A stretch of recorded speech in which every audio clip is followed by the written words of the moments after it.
dah biasa dah dengan keadaan orang sentiasa mencari kesalahan badan kita kan. Tak kisahlah kita sekeping mana, sekeping pun orang kata saya sakit, bila saya bamba pun orang kata saya ngandung kan. So I dah biasa dengan segala fasa tu. Betul lah tu. Pedulikan apa yang orang cakap. Yang penting kita kekal sihat dan mampu melakukan aktiviti harian macam biasa.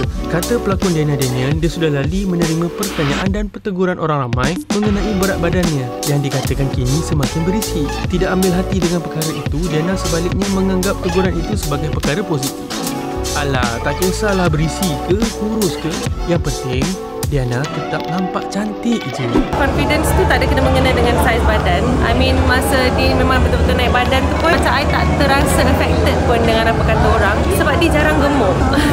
Jarang gempal, dia jarang chubby. Jadi I embrace the fasa-fasa tu. Sebab bagi dia nak kurus balik, kenapa ke? I can do it. It's not a problem for me. So I just embrace yang I tengah buat makan. Terus nanti bila I dah tak ada selera, I turun badan balik. So memang dia punya badan memang jenis yang kejap naik, kejap turun. For me, dia dah biasa dah dengan keadaan orang sentiasa mencari kesalahan badan kita kan. Tak kisahlah kita sekeping mana, sekeping pun orang kata saya sakit, bila saya bamba pun orang kata saya ngandung kan. So I dah biasa dengan segala fasa tu. Kalau berat paling banyak 75-nya, itulah I punya berat badan yang paling berat yang I pernah sampaikan. I sakit lutut because I memang ada masalah lutut juga. So bila ditambah pula dengan berat badan yang mendadak, so badan kita tak boleh nak adapt. So tu yang I turun balik tu. Kalau bukan sebab I punya lutut tu, I rasa I selesa je 75 tu. Sekarang ni berapa?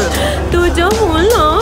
So I 5 kilo dah hilang. So lagi 5 kilo lah. Nanti lagi rancak lah I menari. Rancak dah start. Apa cara diturunkan berat badan? Memang kena ikut cara yang sama juga. Kena kurangkan nasi, jangan makan malam, jangan makan manis, minum manis. Memang tersiksanya. I love to eat, you know? Berapa bulan dia boleh turun 5 kilo? Sebab I turun tu dengan cara yang I tak nak, bukan all out. I buat tu dengan secara macam enggan tapi perlu, faham tak? Dia macam nak tak nak je turun. So I turun tu macam tak mendadak. Kalau I nak mendadak boleh, tapi I macam kenapa I nak seksa diri I? So I buat slowly. Sebab bila kita dah makan banyak, perut kita kan expand. So untuk dia nak kecil balik tu ambil masa.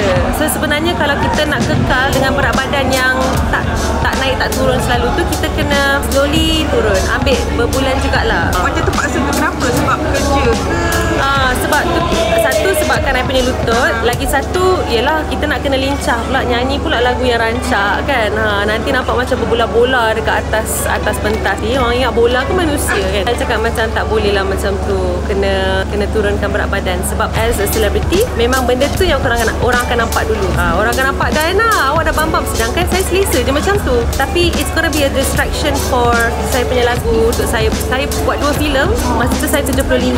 So kalau anda nak tengok Diana versi bambam dalam filem, itu korang boleh tengok. Memang straight, dia tak akan turunkan ni? Ada, degil.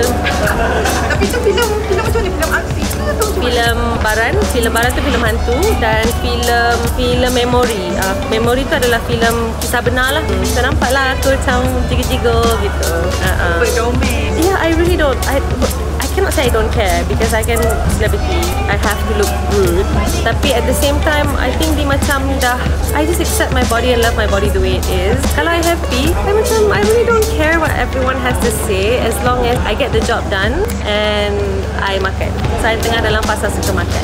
Suka, tapi itulah. Nak kena turunkan lagi 5 kg. Untuk apa juga? Sebab kita nak kena teruskan dengan momentum lagu. I need the stamina and I need to be a bit more. It's more about making sure that I have the stamina to do my job lah.